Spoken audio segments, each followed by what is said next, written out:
से आप लोगों के सामने आपका ट्रेनर एक नए टॉपिक के साथ आया हूँ।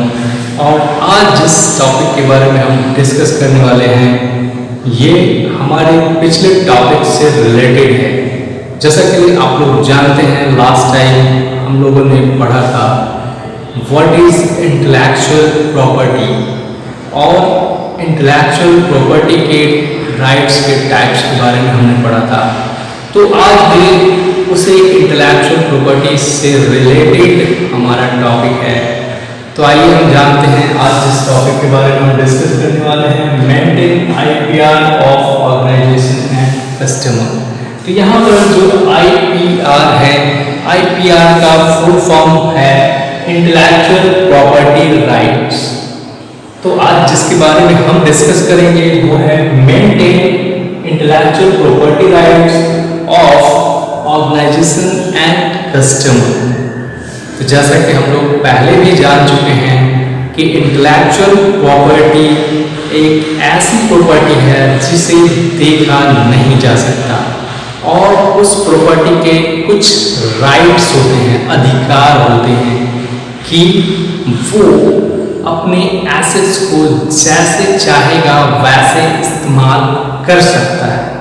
तो हम ऑलरेडी पिछले क्लास में इसके बारे में डिस्कस कर चुके हैं, लेकिन आज हमें ये देखना है कि हम इसे कैसे मेंटेन करेंगे। तो यहाँ पर इंटेलेक्चुअल प्रॉपर्टी राइट्स जो है उसे हम कैसे मेंटेन करके रख सकते हैं with our customer and as a organisation. तो यहाँ पर क्या होता है कि जब कभी भी किसी चीज़ को मेंटेन करने की बात आती है, सपोज अगर हम तो एक होटेलियर हैं, होटल इंडस्ट्री के बारे में बात करेंगे, तो अगर हमारा एक होटल है जो कि बहुत ही अच्छा काम कर रहा है और धीरे धीरे क्या हो रहा है, हमने इसके 4-5 ब्रांचेज खोल दिए हैं और इसका जो सर्विस लेवल है वो बहुत ही अच्छा है, जिसकी वजह से हमारे गेस्ट इसके बारे में बहुत अच्छे कमेंट्स देते हैं, जिसकी वजह से हमारे यहाँ क्राउड भी बहुत अच्छा होता है। बट अभी हमारे जो होटल्स हैं वो सिर्फ चुनिंदे कुछ सिटीज में हैं। तो इसमें क्या होता है कि हमें अपनी बिजनेस को डेवलप करना है और भी बढ़ाना है। तो सपोज इसके लिए फंड की ज़रूरत होगी और अगर हमारे पास फंड ना हो तो हमें इन्वेस्टर की ज़रूरत होती है। तो यहाँ पर बहुत सारे ऐसे भी होटल्स हैं जो अपने खुद के नाम से चलते हैं और उनका जो बिजनेस है उतना अच्छा नहीं चल पाता, but just because of your name, आपका एक अच्छा नाम हो गया है, लोग कहीं और जाते हैं तो वो उस होटल को सर्च करते हैं कि क्या यह होटल इस सिटीज में भी है, और अगर उसी वो होटल ना मिले तो फिर they will go for the other option just because जो चीज़ उन्हें चाहिए वो वहाँ है ही नहीं। तो हम उस चीज़ को वहाँ अवेलेबल कराते हैं, इसके लिए हम किसी दूसरे होटल से या किसी दूसरी कंपनी से हम टाई अप करते हैं। टाई अप में क्या होता है, हमने उन्हें अपना ट्रेडमार्क यूज करने के लिए कहा, लेकिन हमारा नाम क्यों है, just because we follow the good standard. हम वहाँ पर जो भी प्रोडक्ट्स इस्तेमाल करते हैं दैट इज प्रॉपर प्रोडक्ट, जो हम मेजरमेंट यूज करते हैं किसी प्रोडक्ट को प्रोड्यूस करने के लिए, the same measurement we are using in the all over the outlets, जितने भी हमारे ब्रांचेज हैं वहाँ पर। लेकिन अभी जब हम अपना नाम किसी और को दे रहे हैं तो यहाँ पर हमें ध्यान देना है कि कहीं वो हमारे नाम का मिसयूज तो नहीं कर रहा है और हमारा जो स्टैंडर्ड है क्या वो वहाँ पर फॉलो हो रहा है या नहीं। बिकॉज अगर वहाँ से हमारी नाम अगर खराब होती है तो सिर्फ वो उस होटल का नाम खराब नहीं होगा, ये हमारे पूरे ब्रांड का नाम खराब होता है। तो हम जिस ब्रांड को डेवलप करने की बात कर रहे हैं वो ब्रांच धीरे धीरे वो सिमट कर रह जाएगा और वो चीज़ें खत्म हो जाएंगी। तो इस चीज़ को मेंटेन करने के लिए हमारे जो organisation and customer both are very important.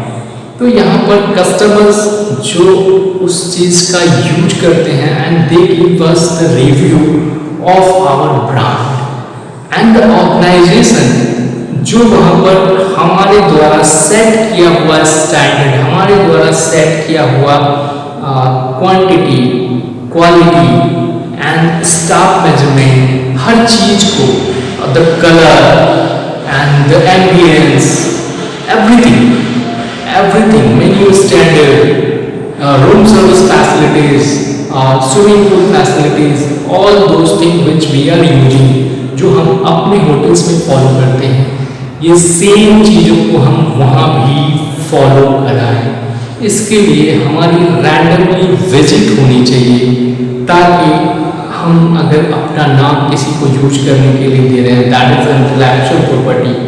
वो एक ऐसी प्रॉपर्टी है जिसे आप देख नहीं सकते, बट किसी और की वजह से आपका जो प्रॉपर्टी है वो नष्ट हो सकता है और ये आपको पता भी नहीं लगेगा।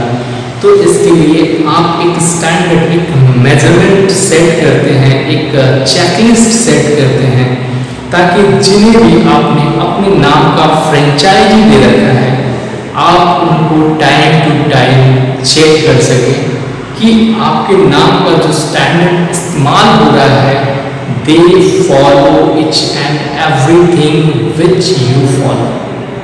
ऐसा नहीं कि सपोज आप किसी चीज़ के लिए जिस क्वालिटी का इस्तेमाल कर रहे हैं, they are using the other brand, तो ऑब्वियसली अगर मैं कोई कपड़ा यूज कर रहा हूँ अगर एक अच्छे ब्रांड का और वो किसी दूसरे ब्रांड का, colour is same, it is both white, but the quality of the cloth is not same.